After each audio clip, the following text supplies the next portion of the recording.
Hey guys, welcome to another episode of NetSec Now.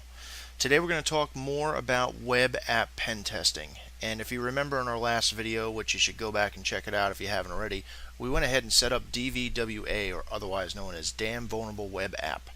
And that is to give us a private environment to, learn more about, certain types of attacks, and injections and all sorts of good stuff. So starting off in sequence, the very first thing that we're going to check out is the brute forcing option. Now, brute forcing is usually something that's very noisy. We don't necessarily always recommend it, but in a pen test, if you're doing like a password audit or something to that nature, or even some sort of security audit, PCI, DSS compliancy, whatever, they have web apps with logins. That's something that you may want to explore. So that being said, let's go ahead and go forward here in the slides. So our lesson plan on brute forcing. Basically what we're going to do is set up Burpsuite as a web proxy. We're going to be using Hydra to crack usernames and passwords. We're going to be talking a little bit about HTTP methods, specifically get and post, and we're going to get into how that all works. And then also we're going to talk a little bit about form data and parsing needed information from the data. So brute forcing form logins, things you're going to need is DVWA, of course. Like I said, there's a link right here to the video that we set it up and showed you how to configure it. Kali Linux 2.0, hopefully you're on that now, and that's why you're watching some of these videos. If not, go ahead and get that. But realistically, any Linux, Unix operating system will do. Hydra command line version comes installed, pre-installed in Kali Linux 2.0, as well as Hydra GTK, which is cool. That's the web UI, or not the web UI, but the GUI front end of Hydra. Burpsuite, the free edition, is pre-installed into Kali Linux.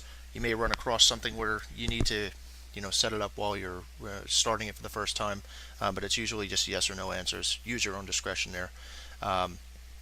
Web browser, of course. I use Iceweasel as a default in Kali Linux. Feel free to use whatever you want, but Iceweasel is what I'm going to be using here. And then, of course, the username and password lists, and Kali Linux has an abundance of them in various directories in the pen test stuff. So check those out. You could also find some online. And on our website today, I actually posted the top 30 passwords that were cracked from the whole Ashley Madison hack. And quite honestly, both parties, Ashley Madison and the users, should be ashamed. The users for creating such crappy passwords, and then of course Ashley Madison for not having a good password policy, seeing how their business was what it was. Okay, so moving forward, guys, let's just briefly talk about HTTP methods, because we're going to be kind of using those buzzwords here and there as we're going through. So the get method, and of course it's part of the HTTP protocol, and it all happens behind the scenes, but we're going to be taking a look at behind the scenes here and seeing how they actually do work. Whenever you visit a web page, you're using usually a get command to get the files or get the web page information, data, so on and so forth, and you're basically making a request to get that stuff. Post method is actually used to post data to something, usually a form of some sort or some sort of input. It's basically you're inputting something to somewhere. So that being said, let's go ahead and get out of the presentation here and get on over to starting our setup. Now, I went ahead and created myself a cracking directory here in my home folder on Kali Linux, being a regular user with sudo or privileges. What I want to do here is you can obviously download or use whatever password list and username lists that are included in Kali Linux, or download them from wherever. However, I'm just going to create two quick files here, just a usernames and a passwords list, and just throw a couple of usernames and passwords in these files for time's sake here. So I'll go ahead and use VI. You can use whatever you want, or like I said, you can get them from anywhere. Usernames.text, and I'm just going to go ahead and insert some random usernames here.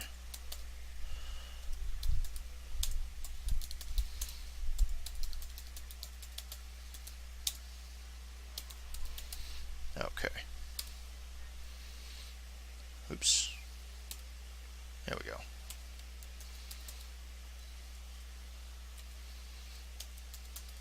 And I'm going to do the same thing for a passwords list.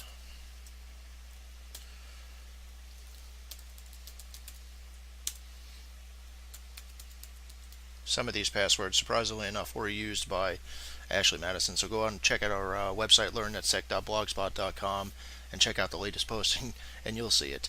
Let's see.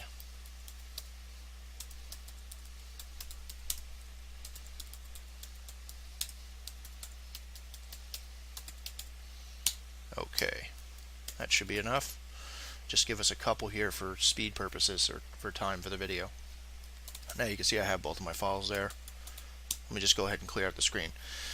Okay, so the very first thing I guess I'm going to go ahead and show you guys is how to do a little bit of information gathering here while we're working on our project.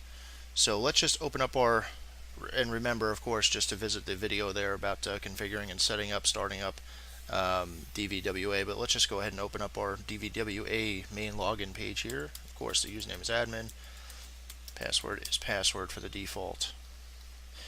And let me go ahead and scroll down here, make sure security level is low. If it's not, go ahead and change it, guys. We went through that in the last video as well. Let's go over to our brute force section here. This is where we're starting off. And brute forcing, basically, like I said, is just to guess usernames and passwords of some sort of secure area. It could be an application, it could be a web application, it could be a portal, it could be all types of different things. It could be mail servers. I mean, the list goes on and on and on.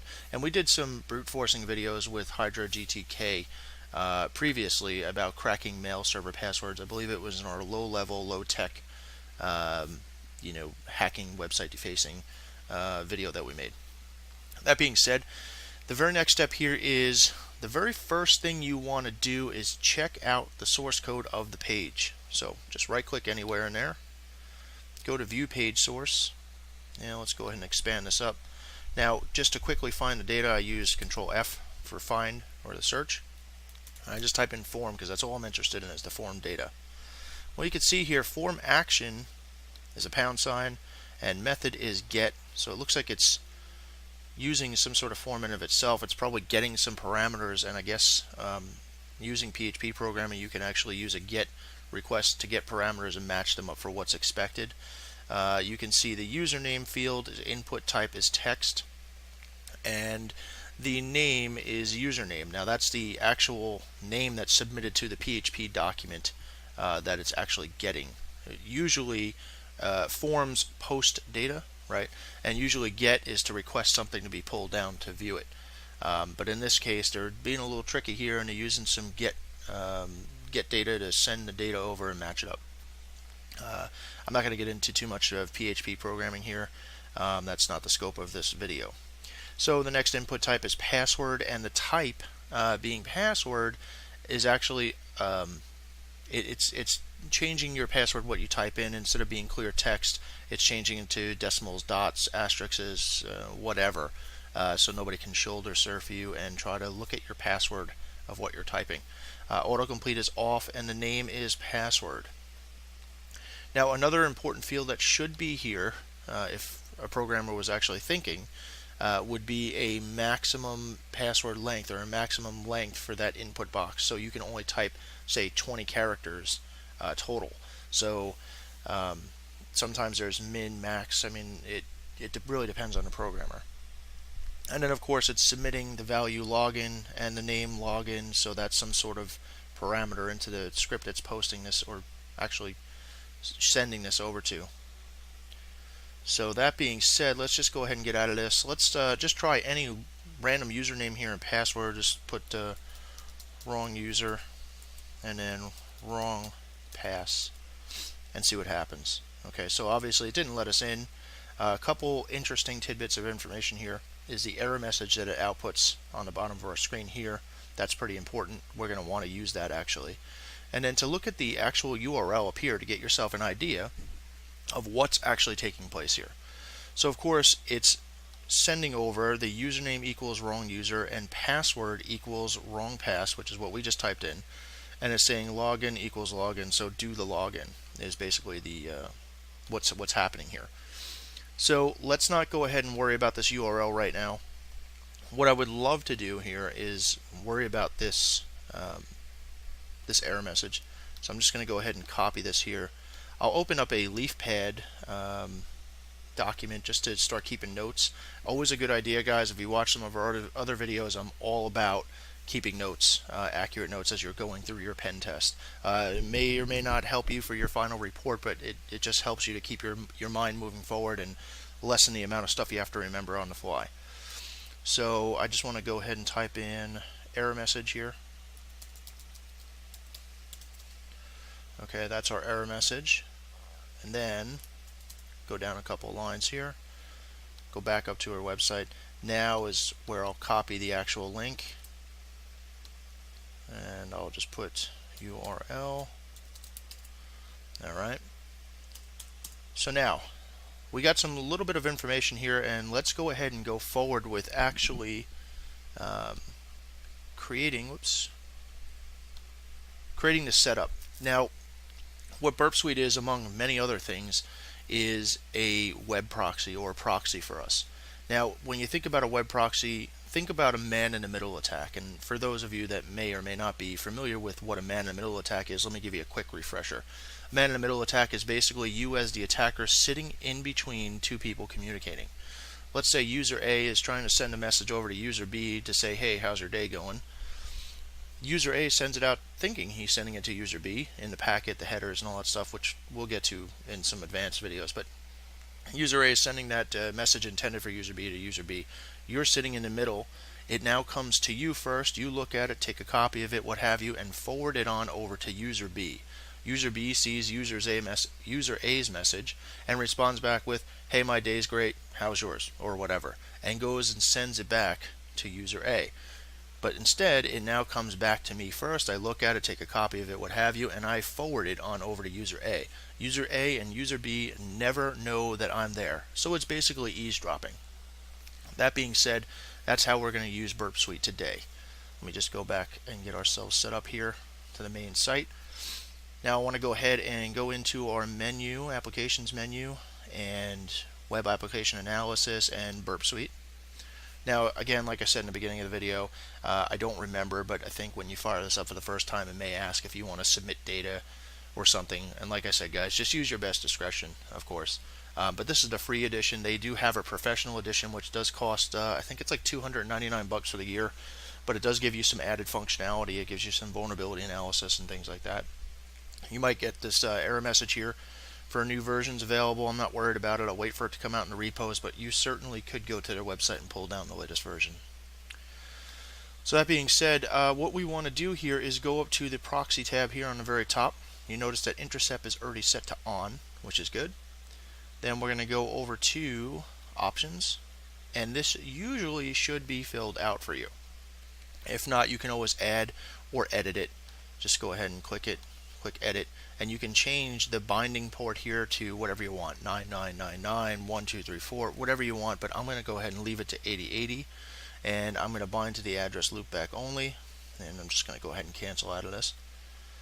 And of course, all the other options that are down here, you certainly feel free to scroll down and check some of them out. Intercept client requests, I just go ahead and leave that the way it is. Most of the defaults are pretty good for what we're going to be doing here in this demo. So now I go back to our intercept tab. Intercept is on. But now you're saying to yourself, well, how are we going to intercept the data? I mean, it doesn't make sense. Well, here's the key. So you have to go into your browser. Again, I'm using the latest and greatest of Iceweasel here. Go to File, Edit and Preferences. And you can see it opens up another tab here. You want to go under your Advanced on your menu option here on the left and go to the Network tab and then Connection here and go ahead and click on Settings. You're going to want to go ahead down to Manual Proxy Configuration. You can see I've already had mine filled out here, but just type in the address of your local loopback, which is 127.0.0.1, and go ahead and put the port to whatever you set the port to in Burpsuite. So now that that's good, we just click OK, and we can go ahead and close out this tab. So now we really have a man-in-the-middle attack, an eavesdropping attack, i.e. proxy, in between the requests that we send out to the web and what the web actually sends back to us. Now we're in full control of this. We have to choose to either forward it, inspect it, drop it. There's a whole bunch of different things you can do, but let's get set up and get started. So we need some information. I want to look at the post or the GET request, and I want to actually see what's going on in there. So again, what we could try to do here is now we got Burpsuite going, and we're on the Intercept tab. Intercept is on. There is no raw data in here at all. Let's go ahead and just type in the dummy username and password again. Wrong user, and then wrong pass, and hit login. Now this time you'll see what the actual request looks like. So again, we're using GET.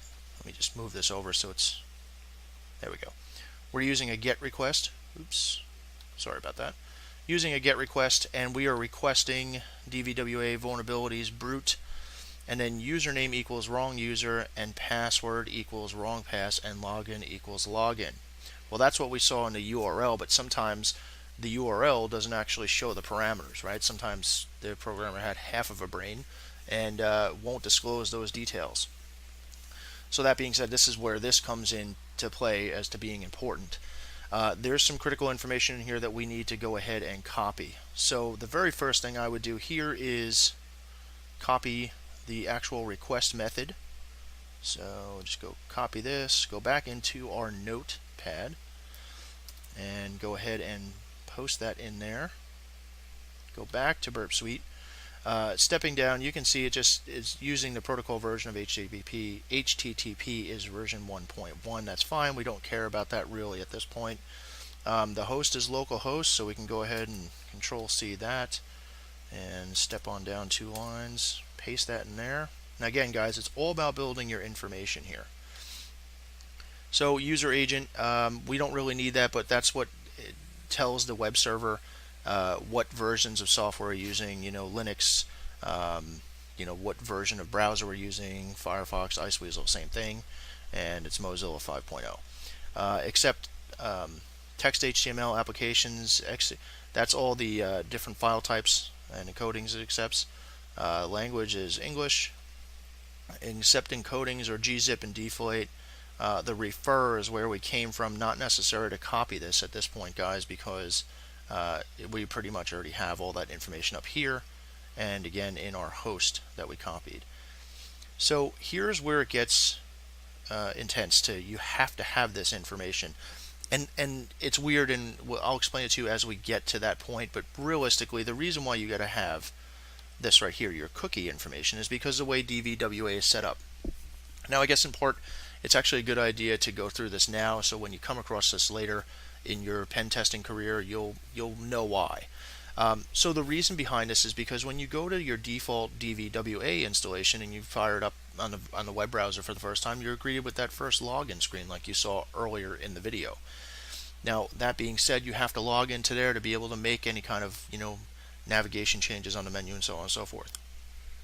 So where this would apply is if you're doing a pen test, say for a company, and they have like some sort of shout box or a forum software, and you think, hey, there might be a vulnerability in there. I need to get to an admin page, but you can't just find an admin login. First, they have to log in as a regular user, and this is the way it used to be on PHP bulletin board software, PHP BB, back in the day. I haven't used it now, so I don't really know for sure. But you had to log in under your regular user account, and then you could click the admin tab once you logged in, and then it would prompt you with an admin login. So if you wanted to try to brute force that admin login, there was no other way to get there besides being pre-authenticated with a regular user account, like I said. So what I did is I would log in create a regular user account. I'd log in, grab that PHP session ID, the cookie, and then I'd use that in my data, and I'd send it out to authenticate and then try to crack the admin login. And that's what we're going to try to do here. Hopefully that makes sense, because sometimes things buzz around in my head and maybe they don't really make sense to anybody else, but I think it's pretty clear and easy to understand. So let's go ahead and copy this and just go ahead and paste it in there. Okay, so we have really all of our necessary details here, and in Burpsuite, of course, you can see that nothing has changed yet, and it's still thinking up here, still loading, because we didn't hit forward. All right, we just held that request hostage, if you will. But now that we hit forward, you can see that now it went ahead and it posted our error message, which we already checked out before because we were just doing some basic checks before we tried to fire up any tools on it. And you can see that we had that error message up here. That's going to be important for in just a few minutes here when we start to use Hydra to crack the username and password.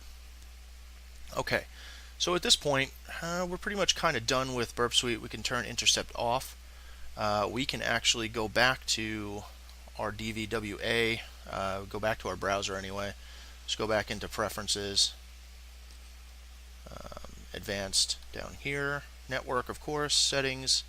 Let's just go ahead and take our proxy off because we don't really need that anymore at this point. We've got all of our information that we need. Let's close out that tab. Okay, so now is when we get into working with Hydra. And let me just go ahead and make this bigger so we can actually see what we're doing here. Alright, so Hydra is simply issued by the command Hydra, and for the help file it's tac help. And you can see we got a lot of information here. I'm going to forewarn you guys that Hydra is very, very, very sensitive, very, very picky in the way that the syntax is used, capitals and non-capitals, lowercase stuff, the position of your actual commands in series with the rest of the commands. I mean, it's ultra picky. So if you do run into, when you're practicing this on your own, if you do run into where it's giving you error messages or it's taking way too long and you're thinking like, hey, I'm doing a test here on DVWA and I only got 3 usernames and 3 passwords, why is it taking a half an hour? It shouldn't. Check your syntax first and foremost. It took me a good solid hour to try to figure out how to properly line everything up to actually get this to work to show you guys. So that being said, also when I do find that it takes me a while to figure out syntaxes and just the right way to fire something off, whether it be an exploit or commands into a program or something, I actually copy that and put it into a text file with commands, and so I can use it as a reference to go back to that next time if I forget something or get something wrong or just to save time. So I've actually done that here, and I'll show you that in just a minute. But just to go through some of the options here, and I'm not going to go through all of them, guys, because feel free to read this on your own, do a little bit of homework. First and foremost, tac capital R restores a previous aborted crashed session. So if you're in the middle of it and you're like, man, something don't seem right, you can Control C out of it and maybe make some adjustments or whatever, and you can actually just fire up Hydra with tac capital R and it'll restore the previous aborted session. So that being said, the next ones we're really going to follow up on here is these right here, and I will show you why and explain to you why in just a second. So tac lowercase l login. Login here would be the place of your username. So let's just say we're doing a password audit and our client gave us all the usernames, or we somehow did some social engineering or use like recon ng or something to find all of the usernames and enumerated them for that organization, but we're doing a weak password audit. And so we just have a password list with just your very common top 1,000 passwords or something, and then that's part of our audit. That's where this would come in to save some time. Tac lowercase l, and let's say we're after the username Mary. Okay, we would type in tac capital L Mary, and on the same token, if you were after a ton of users, let's say you had to audit the whole entire organization, okay, when there was like 50 users in there or something, and you enumerated all 50 users, you could use a tac capital L followed by the path to your usernames file that you had created. Again, we created a usernames.txt and a passwords.txt in our cracking directory, in our home directory. So that being said, there's a very big difference between tac lowercase l and tac capital L. Now moving on down the list here is tac lowercase p for password. Let's just say you wanted to audit all 50 users and you're only interested in the users that had weak passwords, like password for instance, or QWERTY123 or something. You would type in tac lowercase p and then password or QWERTY or something for one individual password.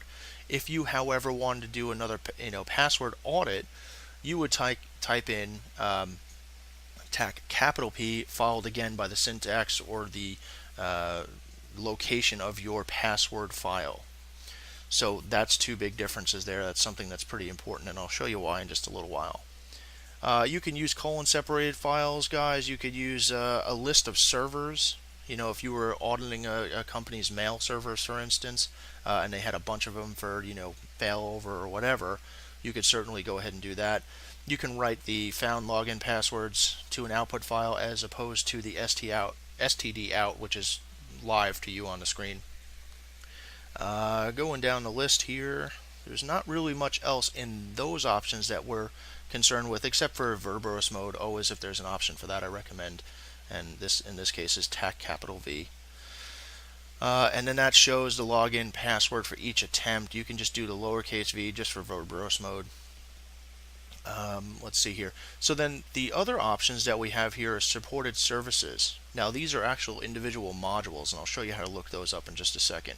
So supported services are asterisk, Cisco, Cisco Enable, Firebird, FTP, FTPS, and then where we're concerned is HTTP and HTTPS, the head and get requests, or the HTTP and HTTPS get and post TAC form module, which we're trying to attack a form to log in. So we need to use that. To be able to find out which module has, you know, whatever usage details, there's a separate command here. It's TAC followed by the module name you're looking to use to get information specific to that module. So let's go ahead and just issue that real quick. So it's Hydra, TAC and then HTTP, TAC get, TAC post, I believe it is, or no, HTTP, TAC get, TAC form, and now it gives you a whole different set of usages for that specific module. Now, the thing is, modules in here are called a specific way. They're called a different way than what you're used to in MSF Console and, you know, Social Engineering Toolkit and Recon NG and all those good tools. And I'll show you that in a little bit as well. So, that being said, you can go ahead and feel free to read through these guys as you're using them. We will show you the syntax of the commands we're going to use in just this demo here. And then I'll go over them in detail. And they of course give you some examples like they did on the other page. And that's pretty cool because at least you have an idea of where to go here. What we might want to check out here is, I believe it's in here. You can enter in your failure messages and or success, and I think that's right up here. Third is the string that it checks for is an invalid login by default. Invalid condition login check can be preceded by F equals, which is a success condition. Successful condition login check must be preceded by the S equals. So we took our failure message, if you remember, from when we logged in with the wrong username and password when we were doing our initial recon on the form itself. Let's go back and I'll show you how that all works. I'm just going to go ahead and clear out the screen here. Now again, guys, like I said, it took me a while to get the syntax exactly perfect since this system is so picky about it. So I copied it and pasted it into my commands file here just to save some time. I'm going to go ahead and paste this. Now I know you guys that have been following me from the beginning, you know that I hate copying, pasting codes and commands and things like that. I like to type everything out manually. It's just me, that's how I am. But in this case, it's going to save a tremendous amount of time besides screwing around with syntaxes and whatnot. So just to go ahead from the very top here, once I get my cursor all the way to the top, we will step through it left to right, and we will explain each and every section. So getting back up here, of course we call it by Hydra, and then we're going to follow it by our host, which if you remember, we went to here, and our host was localhost, but I mean realistically we know that that's 127.0.0.1. I just use the IP address because it's a little bit easier. Followed by TAC because I want to show all of the failed attempts, make sure I'm not missing anything, and then of course TAC L, and then the route or the path to where my usernames file was that we just created in the beginning of the video. then followed by tach capital P, which then shows you the same directory to where the actual passwords file is. And then here comes our module. So like I was saying about MSF console, set the social engineering toolkit, recon ng, and all of the other goodies, that have modules or availability to call in modules and give them syntaxes. This one's different. Instead of like a load module XYZ in, for instance, MSF console, this one here, you just put in the actual module. And like I said, it's very important to have this in a certain way or a certain order so as not to get screwed up. So we're using the HTTP tach get tach form module, which is what we saw in our data from Burpsuite. Is it's actually using a get request to put the parameters in. And so going back over here, working our way down, now we had to put in the actual path on the website, in this case, to where our form lives. And of course, just going back up to our notepad here, guys, to be a little bit redundant, it came right after the get request, and that's actually where our form lives, is right here in brute. So /dvwa /vulnerabilities /brute. So then going back up there, now here's the weird thing, is every time you want to use a parameter here with a variable, you have to put in a colon. Very super important. So username, as we saw in our request, username equals, and we put wrong user. Going back here, username equals now, and I don't know what you call these symbols, guys. I call them up arrows. I mean, you can call them upticks. I don't really care. But user in all capitals is specifying to say, hey, if we issued the tach capital L command, let's go ahead and use those usernames in this text file, or in the usernames file for this matter, in order top to bottom in sequence. And then stepping forward, our next parameter is obviously the password, as we saw again in here. Our next parameter here is password. That's passed on to the login script.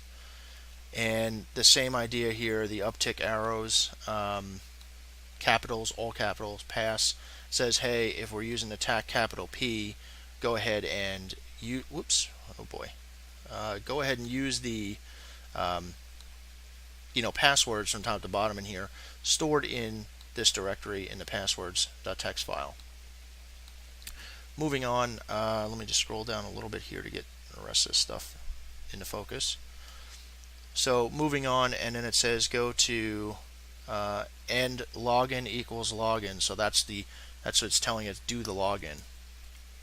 And then of course, now here's where our error message comes in. Now we need this for error checking, right? Otherwise it would just go into an infinity loop, because we don't know whether or not we got a good login or a bad login. I mean, it's not actually going to tell you like, yeah, okay, server message 200, okay, you're in.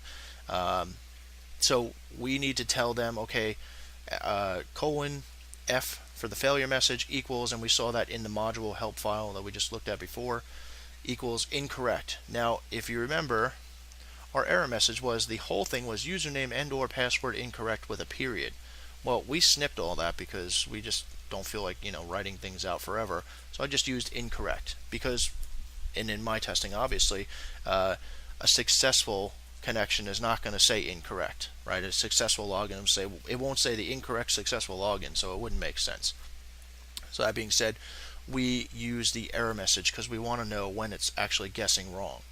Now here's where the cookie comes in. So again, another colon, and the cookie with the PHP session ID. Now again, guys, this is very important in this way, because we're using our regular system or a regular account to step up and try to get admin status in this special admin portal or whatever. Okay, so if this was just a web-based form hanging out there that was like admin login.php, of course we wouldn't really need a cookie with the PHP session ID. So now I obviously had this copied and pasted, so I'm just going to go ahead and erase this, just the numbers here. Then I'm going to go into my notes document. I'm going to go ahead and copy just the ID number, and Control C, and then just paste it in here. and then security equals low. Now, for whatever reason, this is why I said it's very, very picky. For whatever reason, I had security equals low before PHP session ID, and it wouldn't work, and I couldn't figure it out. I'm like, I don't seem to understand. I mean, that's what the way it was in the header, and what the hell? So it's very, very picky, guys, and I changed it around, and it seems to work fine. So go figure. I don't know if that's a bug or if it's intentional. I have no idea. It's probably the way that Hydra parses the data to send it over in that module. So that being said, let's go ahead and fire this bad boy off. Go ahead and hit enter, and you can see it scrolls past pretty quick. Of course, obviously we're working local. We didn't do rate limiting or anything else. If you had a password lockout policy, unless you intend to launch a denial of service, a user level denial of service attack to lock out people from their accounts, you might want to mess around with some of the syntaxes of the rate limiting to, how much time in between requests and how many attempts per username and password and so on and so forth. But we're not interested in that at this point. But that will be something in our advanced series that we're going to be doing on our website, not on YouTube. So look forward to that. So anyway, it goes past, and you could say it says, see it says max 16 tasks per one server. Overall 64 tasks, 42 login tries, and so on and so forth. It's attacking the service with the HTTP GET form module on port 80, and it goes to target localhost down here, and it tries to log in Bob with the password username, and then it tries again Bob with the password 123456, and then it tries it all the way down to an empty password, which we know is not it, and then it goes to the next lady or next person in the list, Mary in this case, and Joe, and so on and so forth, going all the way down here until it actually found the login. And again, it found that these people up here were not part of the system anyway, or at least they didn't have the correct combination between a username and a password because of that error message that we put into the module. So once it found that it did not meet an error message, the error message was not displayed, it said, okay, the username's got to be admin and password. So it's a good way of checking things out in terms of being able to get a proper username and password guess. So that being said, we know that our login is now admin and password. If we went back up to DVWA, at this point here, I just want to go ahead and refresh the page. Admin and password. So go ahead and log in, and sure enough, you can see that we logged in, and here would be our success message. But us as pen testers, we're never going to know that success message to send with the module until we actually log in, right? So of course we have to use an error message. Now a lot of times form data doesn't give you an error message. It'll simply just refresh the page, and you're kind of SOL in that regard. So it automatically tries to use, I don't want to say the different codes, but there's certain response codes that it'll use to determine whether or not it's successful or it's failed. So that's in the HTTP headers as well. But again, guys, when we do the advanced series of this, which is actually going to be specifically hosted on our website as classroom training or on-demand training, we'll get into all that good stuff, and we'll get into it in great detail and depth, and there'll be slides available and videos to download and study guides and all sorts of good stuff. So look forward to that. I don't want to go too much further on that because I'm still working on it. So that being said, we logged in here. We successfully set up a man-in-the-middle proxy attack, if you will. We intercepted data being sent to and from the web server. We interpreted this data. We figured out what methods it was using to put the data to the website or get data from the website or from the form into the form. We used that data, and we crafted a very stealthy attack via the Hydra, brute forcing attack. We've created usernames, passwords, files, which obviously you guys can do on your own there. And we successfully broke into a login. Now, again, guys, this wasn't that hard because we kind of know all this stuff already. But it's good to test this in your own environment because, like I said, you can do a user-level denial of service attack on accident if there was a strict password lockout policy, right? So automated controls, it will really screw up, your client. So that's something that has to be in your contract as well. Just know that. So that's pretty much it, guys. It wraps it up for this. In other news, I really do appreciate again all the support. The likes, the subscribes, the shares, the people following me on Twitter. I really appreciate that. You guys are doing an awesome job. So if you don't mind, like, subscribe, and share this video here. Check out the description for all the links to certain things, especially our website and the Twitter. I'm not really big on the Google Plus things, guys. So if you got things you want to check me out on, just always default to Twitter or our blog, which is learnnetsec.blogspot.com for the time being. So that's it, guys. Thanks for watching, and I will see you in the next one. Take care.